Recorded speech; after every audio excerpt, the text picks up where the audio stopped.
So the average age of menopause in the UK is 51 years old, and that is very similar to the average age of diagnosis of cardiomyopathy. And so I have lost track of the number of women in my clinic and who I have met over the years in my research who have said my symptoms were misdiagnosed as menopause or labelled as menopause, and then eventually received a cardiomyopathy diagnosis. Welcome to Cardiomyopathy Conversations, the podcast where we talk to medical experts and patients about all things cardiomyopathy, brought to you by Cardiomyopathy UK, the UK's foremost charity for heart muscle disease.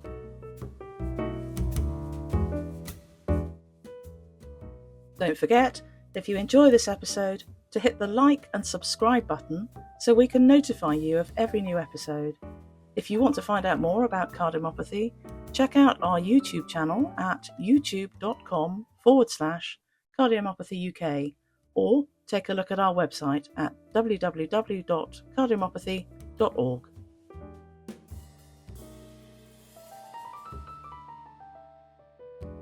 Welcome everybody to this latest episode of the Cardiomyopathy Conversations podcast. It's Libby here.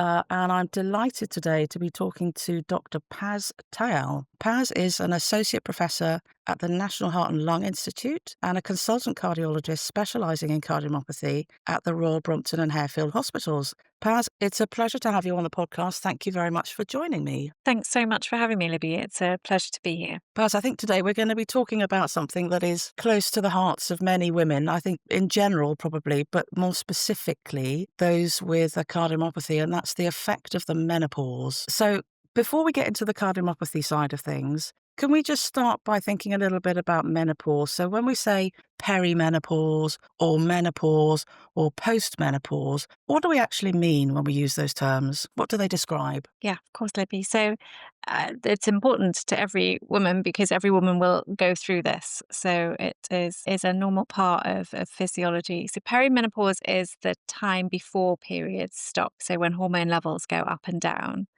And menopause is actually, you can only define menopause when you haven't had any periods for a whole year. And then postmenopause is after that period. And so not having had any periods for a whole year, defining postmenopause, that presumably goes on for the rest of your life. So are you Yes. you're continually postmenopausal? Yes, you are. But we think it's that sort of transition when hormone levels fall that's sort of the most notable. But yes, the postmenopausal period, some people can feel it for a longer time. And when we think about cardiomyopathy, let's say, so how does that period of time where you're going through those hormonal changes, how does that affect the heart? What are the key symptoms? So we know that the hormone changes can just affect the body and the heart. That fall in hormones, particularly in estrogen, is the one that we think can have the most effect on the heart in general. So blood pressure can go up, metabolic changes, so your cholesterol levels can increase. The arteries might become a bit stiffer or more inflamed. There's also changes in how we hold our body fat. Women then will tend to accumulate more body fat in the tummy, which in itself can increase cardiovascular heart-related risk. And so that's why, in general, in very broad terms, the risks of some types of heart diseases can increase in menopause and postmenopause, but it's not universal and it's not all types of heart diseases. Do you think that sometimes a diagnosis of cardiomyopathy might get missed if it presents for the first time as that woman enters perimenopause? So are the symptoms similar? Might you miss a diagnosis of cardiomyopathy at this time? Absolutely, Libby. I have lost track of the number of patients. So the average age of menopause in the UK is 51 years old, and that is very similar to sort of the average age of diagnosis of cardiomyopathy. And so I have lost track of the number of women in my clinic and who I have met over the years in my research who have said my symptoms were misdiagnosed as menopause or labelled as menopause, and then eventually received a cardiomyopathy diagnosis. What's led to that diagnosis in the end? So what is it that's actually sparked somebody to go, actually, I think this is a little bit more than menopause? So I think it's, things that persist or that aren't related to menopause. And it is difficult because there are a lot of symptoms in that peri and menopausal period that can be quite non-specific. So palpitations, that sort of sense of your heart fluttering, tiredness. I mean, we all have periods of tiredness, but this is sort of beyond what you would expect. And so I think it can be quite easy and, menopause is obviously, as we talked about, universal. So it can be quite easy just to make the wrong call at the beginning, and then as symptoms progress, don't get better, or you actually have heart-related symptoms. So if you have any heart-related symptoms such as chest pain, breathlessness, fluid building up in the legs, these are really important symptoms that we need to rule out the heart first and then put it down to other things afterwards. It's tricky, isn't it, for both patients and doctors? Because I would imagine that the person that the patient would go to initially is going to be the GP, isn't it? The GP is presented with a middle-aged woman who's complaining of being tired, weary, ratty, all of those things. They're going to think, aren't they, this is a menopausal woman, and won't necessarily think cardiac disease. I think, but also, it's tricky for the woman because the woman then thinks, well, yeah, I'm just menopausal, and will brush those symptoms aside and think, well, there's nothing wrong with me. I'm just menopausal, and just live with it. It's hard, isn't it? Yeah, I think it's hard both ways, and there are no rights or wrongs, but I think just an awareness of heart health in general for women, I think is really important. I know we're here to talk about cardiomyopathy particularly, but the number one cause of death for women worldwide is cardiovascular disease. So it's heart disease. It's not breast cancer. It's not gynecological issues. It is heart. So heart awareness and knowing what's normal for you, I think, is really important from a young age. That is tricky, isn't it? Because normal for you changes during the perimenopause and the menopause, doesn't it? So I guess what I'm highlighting is just that it's not an easy thing, is No, it? There's a not lot at of all. sort of crossover of symptoms, and it's a tricky one. But I think so if we think about somebody who maybe, we've talked about somebody whose symptoms might get confused with the menopause if they present at the first point, during the menopause. What about people who are known to have a cardiomyopathy? So you have a cardiomyopathy, and then you go into the menopause. Does it worsen symptoms? Does it increase symptoms? Does it help? How is that trajectory really for somebody with a cardiomyopathy? It's a really great question. And actually, for women with cardiomyopathy, we still don't really know the specific effects. So, in general, as we talked about, estrogen is that female hormone that protects the heart. It relaxes blood vessels, it keeps your cholesterol levels healthier, it reduces inflammation in the body. And so, when that estrogen level drops, we know that the heart loses some of this protection. And so, but with women with cardiomyopathy, research is still very limited about what the specific effects of menopause are. So my group is currently looking at this, and we've got some work that will hopefully be coming out later this year, earlier next year. But the specific effects of menopause and cardiomyopathy are understudied currently. Why do you think that is, Paz? So I have this particular bugbear about this. I think we're really good in the cardiovascular research community at looking at tiny, like, micro biomarkers and really niche things. But actually just taking a step back and looking holistically at the bigger picture, look at sex differences. Like, the big question in my research group is, does sex matter when you're looking after patients? Does it matter if your patient is a male or a female? And it doesn't really matter to me if the answer is yes or no. It's that, have we looked at it? Does it matter how we diagnose cardiomyopathy? Does it matter how we treat cardiomyopathy? Does the life course matter? Pregnancy complications, menopause. And I just think we're starting to scratch the surface on some of these questions. But I think for a long time, and this isn't just in cardiomyopathy, cardiovascular disease in women has been understudied, undertreated, underrecognized. I know that your research into this, Paz, is groundbreaking, really, isn't it? And I think there isn't much else out there, is there? As you say, it really is an underserved area and population in research generally, not even just cardiovascular research. Yes, exactly. And so this is beyond cardiomyopathy and beyond cardiovascular disease, as you say. This is a wider issue. But yeah, we are tackling it, and we're taking small steps. So there is hope and there is optimism, Libby.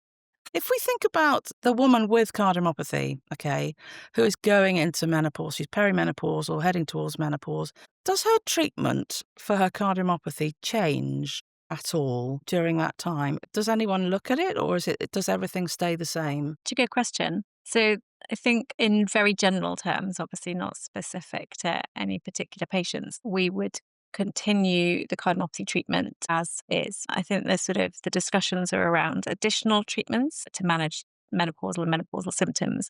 But the actual cardiomyopathy treatment for most people, we would expect it to continue unchanged. So who monitors that in the menopausal woman with a cardiomyopathy? Is it the cardiologist that looks at that, or does she have to go back to the GP for changes in the HRT medication or anything like that? Who oversees that? So the cardiac care should remain with the usual cardiac clinical team, the cardiomyopathy clinical team. HRT decisions, I think, are a bit trickier. And I would say your first point of call is your GP. But if you have a cardiomyopathy, I think it would be reasonable for these decisions to be made in specialist menopause clinics, of which there are many. And that's expert gynecologists, specialist nurses who can liaise with your cardiac team about the right types of HRT for you. How do people access those clinics? Because I would imagine that not an awful lot of people know about them. Okay, so the British Menopause Society, I think, is a good point of call for some information and resources. But again, it's so common that I would hope that most GPs are well plugged into their local specialist services. I think another issue that comes up for people with cardiomyopathy that time and time again women are told that they can't have HRT because they have a cardiac condition. Why is that, Paz? What's the reasoning behind that? Such a great question, Libby, because there's a real misconception that HRT is just unsafe, full stop, for women with heart disease.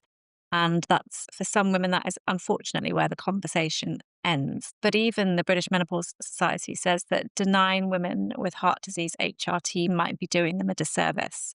So just to let that sink in, um, there's too much of sort of fear, misinformation, communication, lack of awareness, lack of understanding for on all sides. And so the narrative that sometimes can go out there is that HRT, heart disease, not friends. Actually, that is not the case. And it really, like with everything, has to be individualized, and not all heart disease is the same. It is true that there are certain types of heart disease, particularly coronary disease, ischemic heart disease, women who've had strokes, for whom HRT the risks and benefits might be skewed and the risks might outweigh the potential benefits. But that is a conversation between the woman and their GPs and their specialist doctors.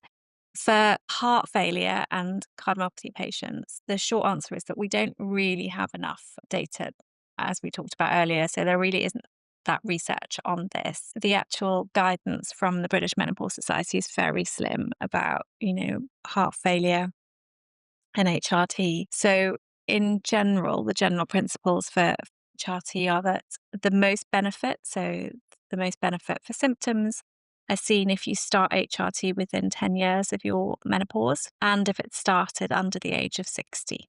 Sort of outside of those time windows, it's a harder risk benefit balance. And that in general, people will start with what we call topical treatment, so patches and gels, rather than tablets where the risk is a little bit higher of those complications. What's the deal with coming off HRT? If we're theoretically postmenopausal for the rest of your life, at what point would a woman with cardiomyopathy, or any woman actually, consider coming off HRT? Oh, yes. So that's, yeah, outside of my sort of area of practice. That again is patient choice about sort of the benefits start to wane after a certain period of time. But for some people, they may get symptomatic benefits for a longer period of time. Paz, you talked earlier about so we know that the menopause is caused by a decrease in estrogen production in women, but what do we know about the protective effects of estrogen on the heart itself? So lots of good things come from estrogen. So less inflammation, less cell death, less scarring, less more relaxed blood vessels. So a huge, and also it's just sort of what we call metabolic protection. So your cholesterol levels, your sugar levels, weight distribution. All estrogens generally thought to be cardioprotective. So good for the heart. Crazy, isn't it? That on a background of that, knowing that, those are the things that you do know, that it would then be withheld from women when women go through the menopause. And we know that estrogen drops during that time. So even if we don't know the effects of HRT with cardiomyopathy, just the fact that we know that estrogen has a protective effect on the heart, knowing that and knowing that that decreases during menopause would kind of be a big tick in the box, wouldn't it, for HRT? But I don't think it is it, still? No, and I think that it's really important not to medicalize the menopause. It's a normal physiological process, and women's bodies have been going through it for, you know, forever, right? So these are, physiological processes and the body adapts to it. And this is, Yeah. consequence where I think we're lucky we live in a world of medical science, and HRT is available to help with symptom management and those really debilitating symptoms that some women can experience. But yes, we should be careful not to medicalize. Yes, if you talk to a woman who is sort of, comes from an age where HRT was just not a thing, they'll say, "Oh, we didn't have any of this kind of stuff back in my day when we just gritted our teeth and got on with it," kind of thing. But, you know, I this is the thing about being more medically aware, isn't it? As a nation, as we learn more about our bodies and medicine in the broadest sense, we kind of have more questions, and there is a tendency then, isn't there, to medicalize, over medicalize things which are just natural processes, really. Yeah, but there's been huge advances, and so if our lives can be better with the advances in science and medicine, then I'm here for it. We're both here for that, Paz. So so let's think about other things. So not HRT, not treatments. Are there any lifestyle modifications that can be particularly helpful for the woman who has a cardiomyopathy and is going through the menopause? Yeah, so I think again, this is just healthy habits that are going to sound super boring and predictable, but are great and particularly in times of transition like the menopause, I think are really helpful. So staying active, so whatever that you can do, walking, swimming. I am becoming more of an advocate for sort of strength training, particularly as women age, we lose muscle mass as we get older. So, light weights, but really to some sort of regular strength training. My poor mother, I've got her on some very light dumbbells, which I think she's ruining. But yes, I think, your cardio, obviously for women with cardiomyopathy, your specialist team will guide you on what is safe for you and your heart. But most people with cardiomyopathy can and should exercise, lead an active lifestyle. So definitely then moving on to food. So a heart healthy diet, lots of fruit, vegetables, whole grains, lean protein, less salt, less sugar. And a big one around, trying to reduce your processed food intake, which can be hidden in lots of unsuspecting places. Trying to keep a healthy weight is hard, and I know it's hard and can be a struggle for many. Menopause, unfortunately, sometimes it cannot be kind to that process, and we notice that weight can redistribute in women to their tummy areas. Women who've previously never had a problem managing their weight might find it a bit harder. Extra weight will put a strain on your heart. It's like carrying around that extra 10-kilogram backpack. So that is just, I guess, something to be mindful of and aware. And then that extra weight can make heart symptoms, such as breathlessness worse. And so it's just an important time period to be conscious of all of those things in addition to everything else that you have to think about in managing your cardiomyopathy. And then the sort of usual things about trying to get your sort of 7 to 9 hours of sleep a night, manage your stress. There's lots of, meditation, yoga, talking therapies out there now that are really accessible. And as you very kindly touched upon earlier, continue to take the medicines as prescribed for your heart and continue to take them throughout. Yeah.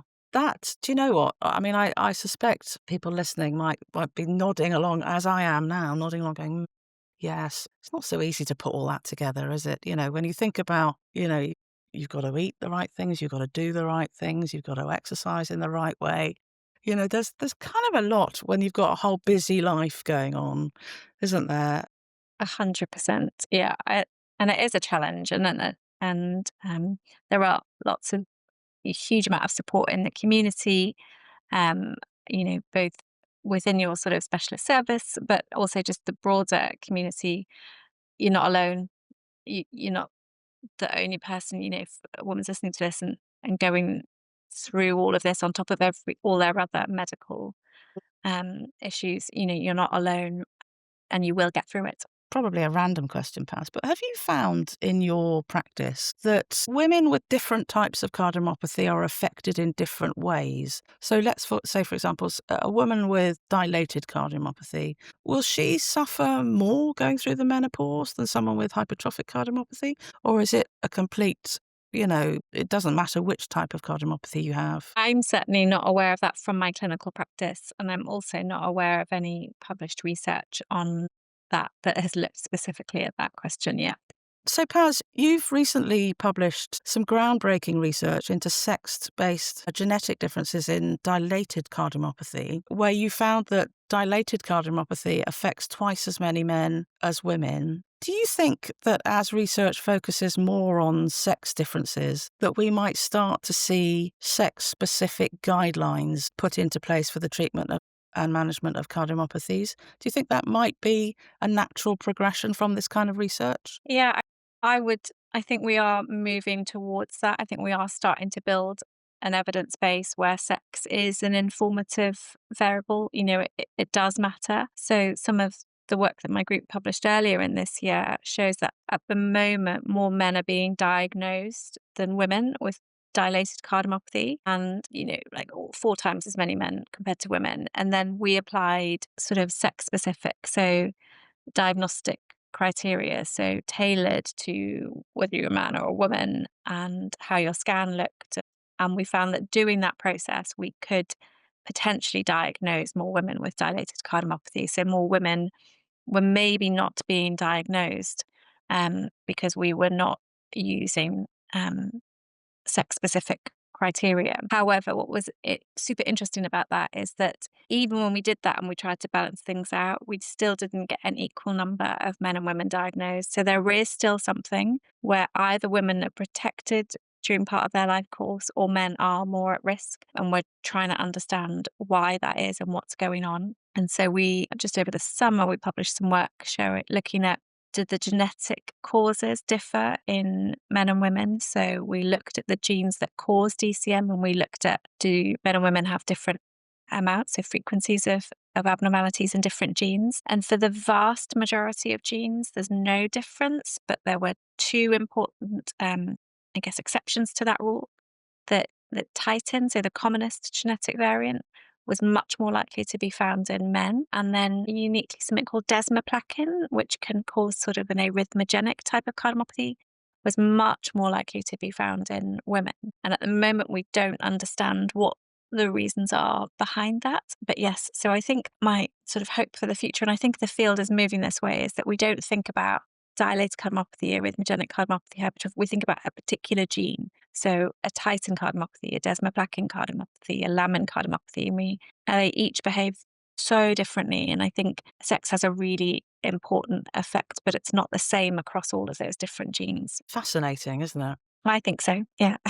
You've led me quite neatly onto my final question there, Paz, which is what gaps do you think there are in the research at the moment about cardiomyopathy and menopause specifically? So some really big gaps. Firstly, what is the actual risk of that menopause transition for women with cardiomyopathy, if any? And that risk of cardiovascular events could go up, it could stay the same, it could even go down. We just don't know. And while we don't know, women with cardiomyopathy are left sort of in an information vacuum.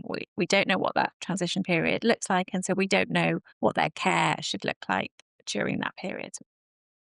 And then secondly, I think that the other piece is, what are the specific risks and benefits of HRT? Paz, it's been absolutely delightful talking to you today. I've really, this is such an interesting topic. I suspect that we've skimmed the surface a little bit, but I think it's really good to start talking about this kind of thing and learning more. So I'm really grateful for you joining me on the podcast today. Thank you so much.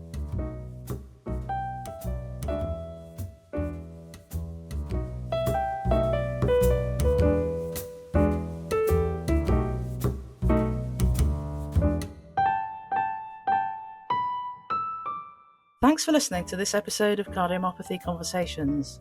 Please remember, any medical information contained within the podcast should not be used as a substitute for advice from your own doctors. If you have any concerns over your own condition, please do consult your medical team. Views expressed in the podcast do not necessarily represent the views of Cardiomyopathy UK, but are the views of the individual host or speaker and is intended for a UK audience. Cardiomyopathy UK does not accept responsibility for any actions taken after listening to this podcast.